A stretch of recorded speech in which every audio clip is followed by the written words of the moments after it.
ರಾಜ್ಯದಲ್ಲಿ ನಡೆದ 3 ವಿಧಾನಸಭಾ ಕ್ಷೇತ್ರಗಳ ಬೈ ಎಲೆಕ್ಷನ್ ಮುಗಿದಾಗಿದೆ. ಬೆಟ್ಟಿಂಗ್ ಭರಾಟೆ ಜೋರಾಗಿ ನಡೀತಾ ಇದೆ ಈ 3 ಕ್ಷೇತ್ರಗಳಲ್ಲೂ ಕೂಡ. ಏನೋ ಚನ್ನಪಟ್ಟಣದ ಈಗಿನ ಸ್ಥಿತಿ ಹೇಗಿದೆ ಹಾಗಾದ್ರೆ? ನಮಸ್ಕಾರ ವೀಕ್ಷಕರೇ, ನೀವು ನೋಡ್ತಾ ಇದ್ದೀರಾ ಗ್ಯಾರಂಟಿ ನ್ಯೂಸ್. ನಾನು ರಾಮ್ ಬಡ್ಗೇರ್. ರಾಜ್ಯದಲ್ಲಿ ನಡೆದ 3 ವಿಧಾನಸಭಾ ಕ್ಷೇತ್ರಗಳ ಬೈ ಎಲೆಕ್ಷನ್ ಮುಗಿದಾಗಿದೆ, ಅಂದ್ರೆ ಅಂತ್ಯಗೊಂಡಿದೆ. ಇವಿಎಂನಲ್ಲಿ ಅಭ್ಯರ್ಥಿಗಳ ಭವಿಷ್ಯ ಭದ್ರವಾಗಿದೆ. ಇದೆಲ್ಲದರ ನಡುವೆ ಯಾರು ಗೆಲ್ತಾರೆ, ಯಾರು ಸೋಲ್ತಾರೆ ಅನ್ನೋ ಲೆಕ್ಕಾಚಾರ ಸಿಕ್ಕಾಪಟ್ಟೆ ನಡೀತಾ ಇದೆ ಈ 3 ಕ್ಷೇತ್ರಗಳಲ್ಲೂ ಕೂಡ. ಅದರಲ್ಲೂ ಚನ್ನಪಟ್ಟಣ ಹೈ ವೋಲ್ಟೇಜ್ ಕ್ಷೇತ್ರವಾಗಿತ್ತು, ಜೊತೆಗೆ ಶಿಗ್ಗಾಂವಿಯೂ ಕೂಡ.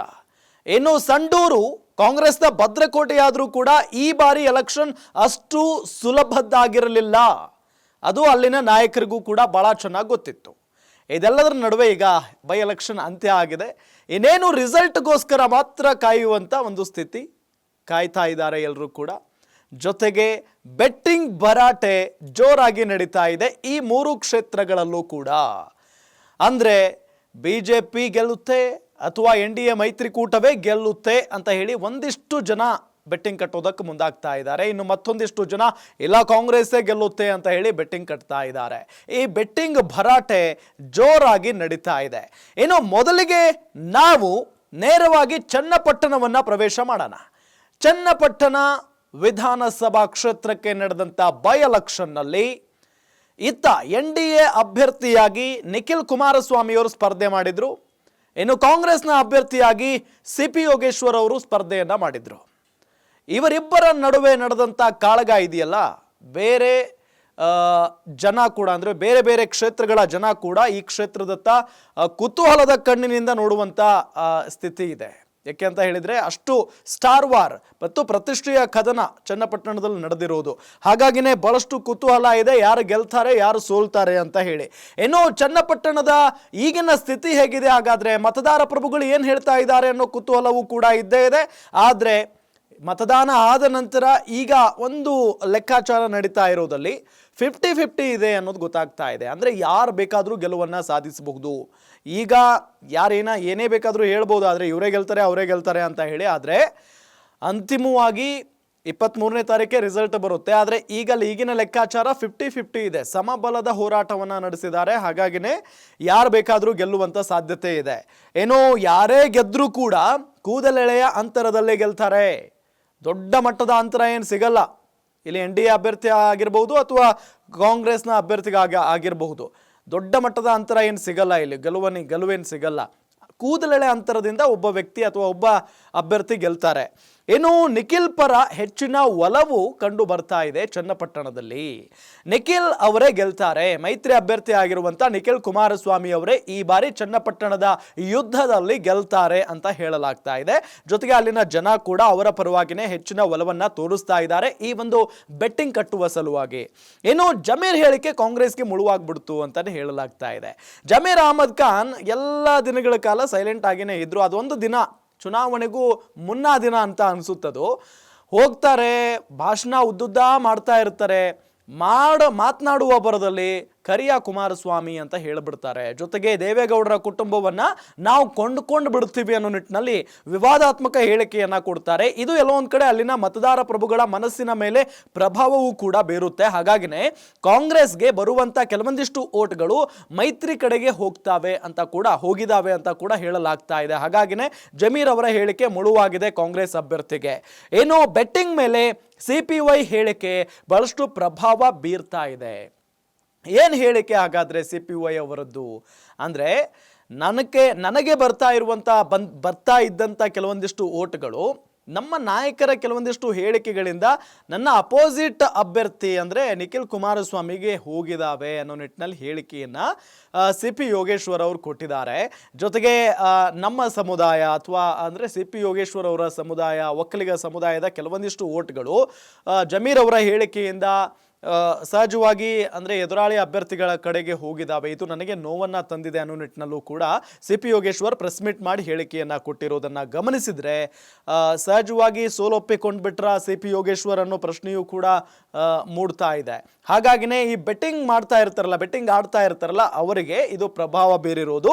ಒಟ್ಟಾರೆ ನಿಖಿಲ್ ಕುಮಾರಸ್ವಾಮಿ ಅವರ ಪರವಾಗಿ ಚನ್ನಪಟ್ಟಣ ವಿಧಾನಸಭಾ ಕ್ಷೇತ್ರದಲ್ಲಿ ಅಲೆ ಎದ್ದು ಕಾಣಿಸ್ತಾ ಇದೆ. ಅವರೇ ಗೆಲ್ತಾರೆ ಅಂತ ಹೇಳಲಾಗ್ತಾ ಇದೆ. ಇದೆಲ್ಲದರ ನಡುವೆ 50-50 ಕೂಡ ಇದೆ ಅಂತ ಹೇಳ್ತಾ ಇದ್ದಾರೆ.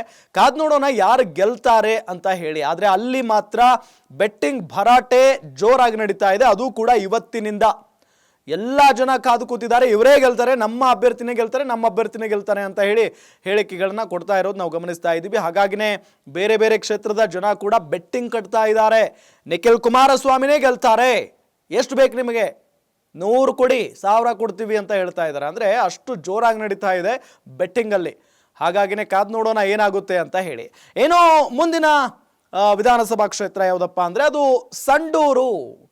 ಸಂಡೂರು ಅಂದ ತಕ್ಷಣ ಕಾಂಗ್ರೆಸ್ನ ಭದ್ರಕೋಟೆ ಅಂತ ನಾವೆಲ್ಲ ಕರಿತೀವಿ ಸಂಡೂರಲ್ಲಿ ಈ ಬಾರಿ ಕಳೆದ ಕೆಲವೊಂದಿಷ್ಟು ವರ್ಷಗಳ ಕಾಲ ಕಳೆದ ವರ್ಷಗಳು ಇದ್ದಂಥ ಒಂದು ಸ್ಥಿತಿ ಈ ಬಾರಿ ಇರಲಿಲ್ಲ. ಬಿಕಾಸ್ ಅಲ್ಲಿ ಜನ ಎಚ್ಚೆತ್ತುಕೊಂಡಿದ್ದಾರೆ. ಜೊತೆಗೆ ರೆಡ್ಡಿ ಅವರ ಎಂಟ್ರಿ ಕೂಡ ಸಂಡೂರಿಗಾಯಿತು. ಈ ಬಾರಿ ರೆಡ್ಡಿ ತಮ್ಮ ಆಪ್ತನಿಗೇನೆ ಟಿಕೆಟ್ ಕೊಡಿಸುವಲ್ಲಿ ಯಶಸ್ವಿ ಆಗ್ತಾರೆ. ಜೊತೆಗೆ ಬಹಳಷ್ಟು ಓಡಾಡಿ ಪ್ರಚಾರವನ್ನು ಮಾಡ್ತಾರೆ. ಗೆಲ್ಲಿಸಿಕೊಂಡು ಬರಲೇಬೇಕು, ಬಿಜೆಪಿಗೆ ನೆಲೆಯನ್ನು ಕಂಡುಕೊಳ್ಳಲೇಬೇಕು ಅಂತ ಹೇಳಿ ಪ್ರಯತ್ನವನ್ನು ಪಡ್ತಾರೆ. ಆ ನಿಟ್ಟಿನಲ್ಲಿ ಈಗ ಓಟ್ ಕೂಡ ನಡೆದಿದೆ, ಮತದಾನವೂ ಕೂಡ ನಡೆದಿದೆ, ಅಂತ್ಯ ಆಗಿದೆ. ಹಾಗಾಗಿನೇ ಬಹಳಷ್ಟು ಕುತೂಹಲ ಕೆರಳಿಸಿರುವಂಥ ಮತ್ತೊಂದು ಕ್ಷೇತ್ರ ಸಂಡೂರು ವಿಧಾನಸಭಾ ಕ್ಷೇತ್ರ. ಏನು ಸಂಡೂರು ಕ್ಷೇತ್ರದಲ್ಲಿ 70-30 ಬೆಟ್ಟಿಂಗ್ ನಡೀತಾ ಇದೆ. ಯಾರು 70? ಕಾಂಗ್ರೆಸ್ ಅಭ್ಯರ್ಥಿ ಅನ್ನಪೂರ್ಣ ಅವರು 70 ಅಂತ ಹೇಳ್ತಾ ಇದ್ದಾರೆ. ಅಲ್ಲಿನ ಮತದಾರ ಪ್ರಭುಗಳು 70% ಮತಗಳನ್ನು ಅವರು ಪಡ್ಕೊಂಡಿದ್ದಾರೆ. ಇನ್ನು 30% ಗೆಲ್ಲುವ ಚಾನ್ಸು ಬಿಜೆಪಿ ಅಭ್ಯರ್ಥಿಯದ್ದಾಗಿದೆ ಅಂತ ಹೇಳಲಾಗ್ತಾ ಇದೆ. ಕಾಂಗ್ರೆಸ್ ಅಭ್ಯರ್ಥಿ ಗೆಲ್ತಾರೆ ಅಂತ ಬೆಟ್ಟಿಂಗ್ ಜೋರಾಗಿ ನಡೀತಾ ಇದೆ ಸಂಡೂರಿನಲ್ಲಿ. ಅಂದರೆ ಆಗಲೇ ಉತ್ತರ ಸಿಕ್ಕಿಬಿಟ್ಟಿದೆ ಅವರಿಗೆ. ಸಂಡೂರು ಮೊದಲೇ ಹೇಳಿ ಕೇಳಿ ಕಾಂಗ್ರೆಸ್ನ ಭದ್ರಕೋಟೆ. ಇದರ ಜೊತೆಗೆ ಇಡೀ ಸರ್ಕಾರ ಹೋಗಿ ಪ್ರಚಾರವನ್ನು ಕೂಡ ಮಾಡಿದೆ. ಫಾರ್ ಎಕ್ಸಾಂಪಲ್ CM ಸಿದ್ದರಾಮಯ್ಯನವರು ಕೂಡ ಹೋಗಿದ್ರು. ಹಾಗಾಗಿನೇ ಆಲ್ಮೋಸ್ಟ್ ಕಾಂಗ್ರೆಸ್ ಪರನೇ ಇದೆ ಅಲೆ ಅಂತ ಹೇಳಲಾಗ್ತಾ ಇದೆ. ಹಾಗಾಗಿ ಕಾಂಗ್ರೆಸ್ ಗೆಲ್ಲುತ್ತೆ ಅಂತ ಹೇಳಿ ಬೆಟ್ಟಿಂಗ್ ಜೋರಾಗಿ ನಡೀತಾ ಇದೆ. ಏನು ಬಂಗಾರು ಹನುಮಂತು ಹೋರಾಟ ಸಾಕಾಗಿಲ್ಲ ಅಲ್ಲಿನ ಜನರಿಗೆ, ಇನ್ನೂ ಹೋರಾಟ ಮಾಡಬೇಕಾಗಿತ್ತು. ಅವರು ಮೊದಲಿನಿಂದಲೂ ಕೂಡ ರೆಡ್ಡಿ ಅವರ ಆಪ್ತ, ರೆಡ್ಡಿ ನಾನು ಗೆಲ್ಲಿಸ್ಕೊಂಡೇ ಬರ್ತೀನಿ ಅಂತ ಹೇಳಿ ಬಂಗಾರು ಹನುಮಂತು ಅವರಿಗೆ ಟಿಕೆಟ್ ಕೊಡಿಸಿದ್ರು. ಶ್ರೀರಾಮುಲು ಅವರು ನನಗೆ ಟಿಕೆಟ್ ಬೇಕು ಅಂತ ಕೇಳಿದ್ರು. ಆದರೆ ಎಲ್ಲೋ ಒಂದು ಕಡೆ ಬಿಜೆಪಿ ನಾಯಕರು ಮನಸ್ಸು ಮಾಡಲಿಲ್ಲ, ರೆಡ್ಡಿ ಅವರಿಗೆ ಮಣೆ ಹಾಕಿದ್ರು. ರೆಡ್ಡಿ ಅವರು ಹೇಳಿದ ಹಾಗೆ ಬಂಗಾರು ಹನುಮಂತುಗೆ ಟಿಕೆಟ್ ಕೊಟ್ಟರು. ಆದರೆ ಅವರ ಹೋರಾಟ ಸಾಕಾಗಿಲ್ಲ ಅಂತ ಹೇಳಲಾಗ್ತಾ ಇದೆ. ಇದರ ಜೊತೆಗೆ ಭದ್ರಕೋಟೆ ಉಳಿಸಿಕೊಳ್ಳೋದಕ್ಕೆ ಕಾಂಗ್ರೆಸ್ ಬಹಳಷ್ಟು ಪ್ರಯತ್ನವನ್ನ ಪಡ್ತು. ಅದೇ ರೀತಿಯಾಗಿ ಯಶಸ್ವಿ ಕೂಡ ಕಾಣ್ತಾ ಇದೆ, ಯಶಸ್ವಿ ಕೂಡ ಆಗ್ತಾ ಇದೆ ಅಂತ ಹೇಳಲಾಗ್ತಾ ಇದೆ. ಒಟ್ಟಾರೆಯಾಗಿ 70-30 ಇದೆ. ಅಂದರೆ ಕಾಂಗ್ರೆಸ್ ಅಭ್ಯರ್ಥಿಯೇ ಗೆಲ್ತಾರೆ ಅಂತ ಹೇಳಿ 70% ಜನ ಇಲ್ಲಿ ಬೆಟ್ಟಿಂಗ್ ಆಡ್ತಾ ಇದ್ದಾರೆ, ಕಾಂಗ್ರೆಸ್ಸೇ ಗೆಲ್ಲುತ್ತೆ ಅಂತ ಹೇಳಿ. ಇದ್ರ ಜೊತೆಗೆ 30% ಜನ ಇಲ್ಲ ಬಂಗಾರು ಹನುಮಂತು ಅವರೇ ಗೆಲ್ತಾರೆ, ಬಿಜೆಪಿ ಅಭ್ಯರ್ಥಿನೇ ಗೆಲ್ತಾರೆ ಅಂತ ಹೇಳಿ ಬೆಟ್ಟಿಂಗ್ ಜೋರಾಗಿ ನಡೆಸ್ತಾ ಇದ್ದಾರೆ. ನೋಡೋಣ ರಿಸಲ್ಟ್ನಲ್ಲಿ ಏನಾಗುತ್ತೆ ಅಂತ ಹೇಳಿ. ಇನ್ನು ಮೂರನೇ ಕ್ಷೇತ್ರ ಈ ಬಾರಿ ಶಿಗ್ಗಾಂವಿ ವಿಧಾನಸಭಾ ಕ್ಷೇತ್ರ ಅಷ್ಟು ಸುಲಭ ಆಗಿರಲಿಲ್ಲ ಬಿಜೆಪಿಯವರಿಗೂ ಕೂಡ. ಬಿಕಾಸ್ ಕಾಂಗ್ರೆಸ್ನವರು ಅಳೆದು ತೂಗಿ ಟಿಕೆಟ್ ಕೊಟ್ಟರು. ನಿಮಗೆಲ್ಲ ಗೊತ್ತಿರಬೇಕು, ಅಂದರೆ ನೆನಪಿದ್ರೆ ಭಾಳ ಅಳೆದು ತೂಗಿ ಟಿಕೆಟ್ ಕೊಟ್ಟರು. ಆಕಾಂಕ್ಷಿಗಳ ದಂಡೆ ಇತ್ತು.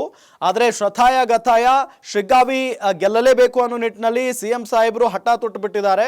ಅದರಂತೆ ಬಹಳಷ್ಟು ಓಡಾಡಿ ಪ್ರಚಾರವನ್ನು ಕೂಡ ಮಾಡಿದ್ರು. ಹಾಗಾಗಿ ಬಹಳಷ್ಟು ಕುತೂಹಲ ಇದೆ. ಹಾಗಾದರೆ ಶಿಗ್ಗಾಂವಿ ಕ್ಷೇತ್ರ ಏನಾಗಿದೆ ಹಾಗಾದರೆ ಓಟ್ ಆದ ನಂತರ? ಶಿಗ್ಗಾಂವಿ ಕ್ಷೇತ್ರದಲ್ಲಿ 60-40 ಬೆಟ್ಟಿಂಗ್ ಭರಾಟೆ ನಡೀತಾ ಇದೆ. ಅಂದರೆ 60% ಬಿಜೆಪಿ ಇದೆ, ಇನ್ನು 40% ಕಾಂಗ್ರೆಸ್ ಎಂಬ ಲೆಕ್ಕಾಚಾರ ಇದು. 60% ಬಿಜೆಪಿಯ ಪರವಾಗಿ ಬೆಟ್ಟಿಂಗ್ ಕಟ್ತಾ ಇದ್ರೆ, ಇನ್ನು 40% ಕಾಂಗ್ರೆಸ್ ಅಭ್ಯರ್ಥಿ ಗೆಲ್ತಾರೆ ಅಂತ ಹೇಳಿ ಬೆಟ್ಟಿಂಗ್ ನಡೀತಾ ಇದೆ. ಕಾಂಗ್ರೆಸ್ ಬಿಜೆಪಿ ಮಧ್ಯೆ ನೆಕ್ ಟು ನೆಕ್ ಫೈಟ್ ಇದೆ. 60-40 ಅಂತ ನಾವು ಹೇಳ್ತಾ ಇರಬಹುದು, ಆದರೆ ನೆಕ್ ಟು ನೆಕ್ ಫೈಟ್ ನಡೆದಿದೆ ಅಲ್ಲಿ. ಸುಲಭದ ವಿಚಾರನೇ ಅಲ್ಲ. ಯಾಕೆಂತ ಹೇಳಿದ್ರೆ ಬೊಮ್ಮಾಯಿ ಅವರಿಂದ ತೆರವಾದ ಕ್ಷೇತ್ರಕ್ಕೆ ಅವರ ಸುಪುತ್ರನನ್ನ ಅಭ್ಯರ್ಥಿಯನ್ನಾಗಿ ಮಾಡಲಾಯಿತು. ಇದು ಕೆಲವೊಂದಿಷ್ಟು ಬಿಜೆಪಿಯ ಅಲ್ಲಿನ ಮುಖಂಡರಿಗೆ ಇಷ್ಟ ಇರಲಿಲ್ಲ. ಹಾಗಾಗಿ ಅವರೆಲ್ಲ ಕಾಂಗ್ರೆಸ್ಗೆ ಸಪೋರ್ಟ್ ಮಾಡಿದ್ರು ಒಳಗೊಳಗೆ ಅಂತ ಕೂಡ ಹೇಳಲಾಗ್ತಾ ಇದೆ. ಹಾಗಾಗಿನೇ ನೆಕ್ ಟು ನೆಕ್ ಫೈಟ್ ನಡೆದಿದೆ ಅಲ್ಲಿ. ಈಗ ನೋಡಿದ್ರೆ 60-40 ಅಂತ ಹೇಳ್ತಾ ಇದ್ದಾರೆ. ರಿಸಲ್ಟ್ ಬಂದ ನಂತರ ಗೊತ್ತಾಗುತ್ತೆ. ಇನ್ನು ಕಾಂಗ್ರೆಸ್ ಆಂತರಿಕ ಜಗಳ ಬಿಜೆಪಿಗೆ ವರದಾನ ಆಗ್ತಾ ಇದೆ, ಆಗಿದೆ ಅಂತ ಕೂಡ ಹೇಳಲಾಗ್ತಾ ಇದೆ.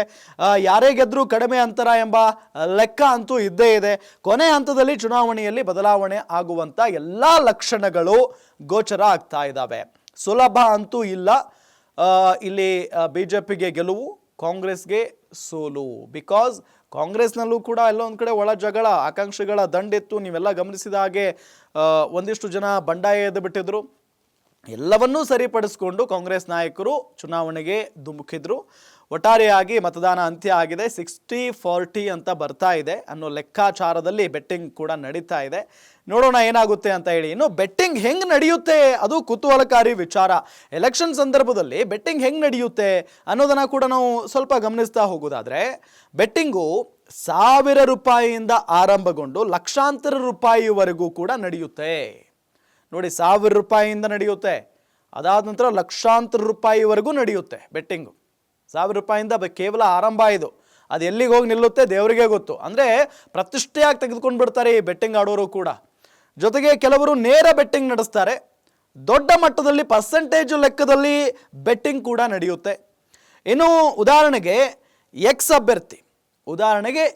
ಅಭ್ಯರ್ಥಿ ಗೆಲ್ತಾನೆ ಅಂತ ಹೇಳಿ ಓರ್ವ 1000 ರೂಪಾಯಿ ಬೆಟ್ಟಿಂಗ್ ಕಟ್ಟಿದ್ರೆ, ಗಮನಿಸಬೇಕು, ಒಬ್ಬ ಎಕ್ಸ್ ಅಭ್ಯರ್ಥಿ ಗೆಲ್ತಾನೆ ಅಂತ ಹೇಳಿ ಒಬ್ಬ ವ್ಯಕ್ತಿ 1000 ರೂಪಾಯಿ ಬೆಟ್ಟಿಂಗ್ ಕಟ್ಟಿದ್ರೆ, ಎದುರಾಳಿ ಅಂದ್ರೆ ವೈ ಅಭ್ಯರ್ಥಿ ಗೆಲ್ತಾನೆ ಅಂತ ಮತ್ತೋರ್ವ ಅಭ್ಯರ್ಥಿ 400 ರೂಪಾಯಿ ಬೆಟ್ಟಿಂಗ್ ಕಟ್ಟಬಹುದು. ಆದಾಗ ಎಕ್ಸ್ ಅಭ್ಯರ್ಥಿ ಸೋತಲ್ಲಿ 1000 ರೂಪಾಯಿ ಎದುರಾಳಿಗೆ ನೀಡಬೇಕಾಗುತ್ತೆ. ಎಕ್ಸ್ ಅಭ್ಯರ್ಥಿ ಏನಾದರೂ ಸೋತ್ರೆ ಅಲ್ಲಿ 1000 ರೂಪಾಯಿ ಎದುರಾಳಿಗೆ ನೀಡಬೇಕಾಗುತ್ತೆ. ಇತ್ತ ವೈ ಅಭ್ಯರ್ಥಿ ಸೋತಲ್ಲಿ 400 ರೂಪಾಯಿಯನ್ನ ಕೊಡಬೇಕಾಗುತ್ತೆ. ಇದು ಬೆಟ್ಟಿಂಗ್ ಆಡೋ ಲಕ್ಷಣ. ಅಂದರೆ ಸಹಜವಾಗಿ ಹಳ್ಳಿ ಭಾಗದಲ್ಲಿ ಸಿಕ್ಕಾಪಟ್ಟೆ ಆಡ್ತಾರೆ. ಇದು ಆ ಭಾಗಗಳಲ್ಲಿ ತುಂಬ ಚೆನ್ನಾಗಿ ಗೊತ್ತಿರುತ್ತೆ. ಆದರೆ ಈ 3 ಕ್ಷೇತ್ರಗಳಲ್ಲಿ ಬಹಳಷ್ಟು ಬೆಟ್ಟಿಂಗ್ ಆಡುವ ಅಥವಾ ಬೆಟ್ಟಿಂಗ್ ಸಿಕ್ಕಾಪಟ್ಟೆ ನಡೆಯುತ್ತೆ ಅಂತ ಅಂದರೆ ಅದು ಚನ್ನಪಟ್ಟಣ ವಿಧಾನಸಭಾ ಕ್ಷೇತ್ರ. ಈಗಾಗಲೇ ಬಹಳಷ್ಟು ಲೆಕ್ಕಾಚಾರವನ್ನು ಹಾಕ್ತಾ ಇದ್ದಾರೆ ಚನ್ನಪಟ್ಟಣದ ಏನು ಬೆಟ್ಟಿಂಗ್ ಆಡುವಂಥ ಜನ. ಇಲ್ಲ, ಈಗಾಗಲೇ CP ಯೋಗೇಶ್ವರ್ ಕೂಡ ಒಂದು ರೀತಿಯಾದಂಥ ಹೇಳಿಕೆಯನ್ನು ಕೊಟ್ಟು ಸೋಲನ್ನು ಒಪ್ಕೊಂಡ್ಬಿಟ್ಟಿದ್ದಾರೆ. ಹಾಗಾಗಿ ಬಹುತೇಕ ಸೋಲುವಂಥ ಚಾನ್ಸಸ್ ಇದೆ. ಇತ್ತ ಮೈತ್ರಿ ಅಭ್ಯರ್ಥಿ ಪರವಾಗಿನೇ ಹೆಚ್ಚಿನ ಒಲವು ಕಂಡು ಬರ್ತಾ ಇದೆ. ನಿಖಿಲ್ ಕುಮಾರಸ್ವಾಮಿ ಅವರೇ ಗೆಲ್ತಾರೆ ಅಂತ ಹೇಳಿ ಬೆಟ್ಟಿಂಗ್ ಶುರು ಮಾಡಿಬಿಟ್ಟಿದ್ದಾರೆ. ಮೈತ್ರಿ ಅಭ್ಯರ್ಥಿನೇ ಗೆಲ್ತಾರೆ, ಅವರ ಪರವಾಗಿನೇ ಹೆಚ್ಚಿನ ಬೆಟ್ಟಿಂಗ್ ನಡೀತಾ ಇದೆ ಈಗ. ಹಾಗಾಗಿ ಕಾದ್ ನೋಡೋಣ ಏನಾಗುತ್ತೆ, ಯಾರು ಗೆಲ್ತಾರೆ ಅಂತ ಹೇಳಿ. ಬೆಟ್ಟಿಂಗ್ ಯಾವ ರೀತಿಯಾಗಿ ನಡೆಯುತ್ತೆ ಅನ್ನೋದನ್ನ ಕೂಡ ಕಾದ್ ನೋಡೋಣ. ನೋಡ್ತಾ ಇರಿ ಗ್ಯಾರಂಟಿ ನ್ಯೂಸ್, ಸುದ್ದಿ ಖಚಿತ, ನ್ಯಾಯ ನಿಶ್ಚಿತ. ಗ್ಯಾರಂಟಿ ನ್ಯೂಸ್, ಸುದ್ದಿ ಖಚಿತ, ನ್ಯಾಯ ನಿಶ್ಚಿತ.